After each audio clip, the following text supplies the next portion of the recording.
श्री रामचरितमानस पाठ को सुनने वाले सभी श्रोताओं का स्वागत है। राम राम जी। पाठ प्रारंभ करने के पहले बोलिए सियावर रामचंद्र की जय, पवन सुत हनुमान की जय, श्री तुलसीदास जी महाराज की जय।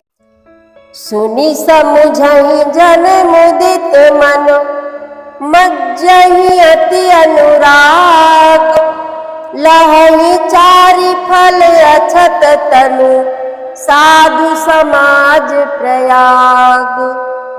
मज्जन फल पेखिय तत्काला, काक होहि पिक बकहु मराला।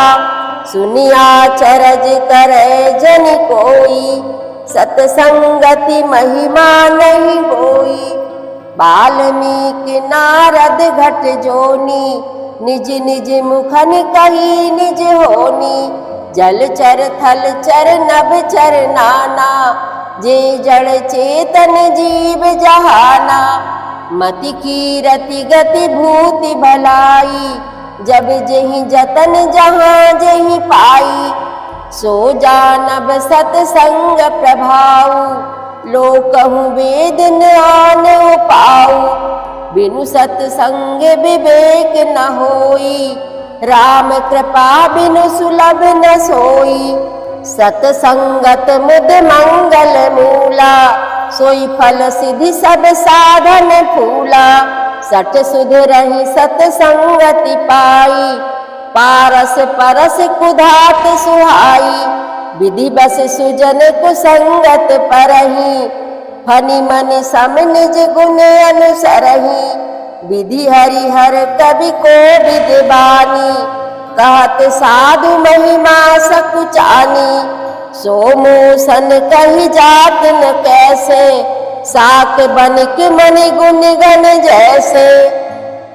जो मनुष्य इस संत समाज रूपी तीर्थराज का प्रभाव प्रसन्न मन से सुनते और समझते हैं, और फिर अत्यंत प्रेम पूर्वक इसमें गोते लगाते हैं, वे इस शरीर के रहते ही धर्म अर्थ काम मोक्ष चारों फल पा जाते हैं। इस तीर्थराज में स्नान का फल तत्काल ऐसा देखने में आता है कि कौए कोयल बन जाते हैं और बगुले हंस बन जाते हैं।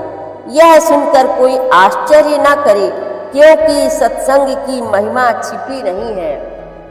वाल्मीकि जी, नारद जी और अगस्त्य जी ने अपने अपने मुखों से अपनी होनी जीवन का वृत्तांत कहा है।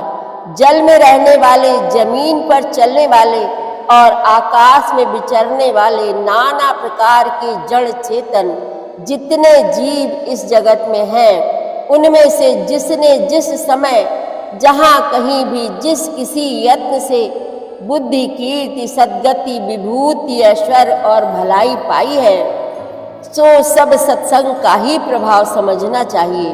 वेदों में और लोक में इनकी प्राप्ति का दूसरा कोई उपाय नहीं है।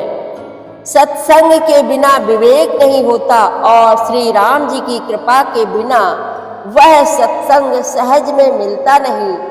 सत्संग आनंद और कल्याण की जड़ है। सत्संग की सिद्धि प्राप्ति ही फल है, और सब साधन तो फूल हैं। दुष्ट भी सत्संगति पाकर सुधर जाते हैं। जैसे पारस के स्पर्श से लोहा सुहावना हो जाता है, सुंदर सोना बन जाता है, किंतु दैव योग से यदि कभी सज्जन कुसंगति में पड़ जाते हैं, तो वे वहाँ भी सांप की मणि के समान अपने गुणों का ही अनुसरण करते हैं।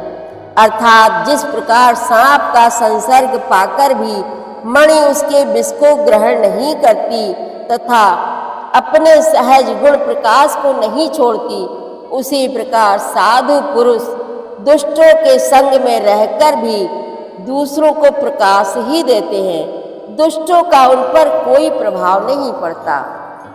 ब्रह्मा विष्णु शिव कवि और पंडितों की वाणी भी संत महिमा का वर्णन करने में सकुचाती है। वह मुझसे किस प्रकार नहीं कही जाती, जैसे साग तरकारी बेचने वाले से मणियों के गुण समूह नहीं कहे जा सकते। बंदौ संत समान चित, हित अनहित नहीं कोई। अंजलि गत शुभ सुमन जिमि, सम सुगंध कर दोई।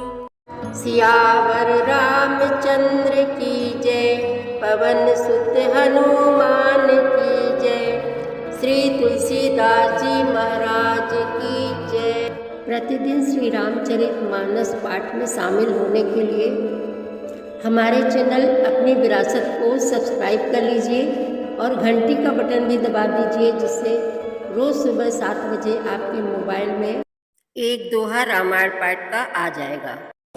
वीडियो को ज़्यादा से ज़्यादा शेयर करके इस नए काम में भागीदार बनिए। धन्यवाद।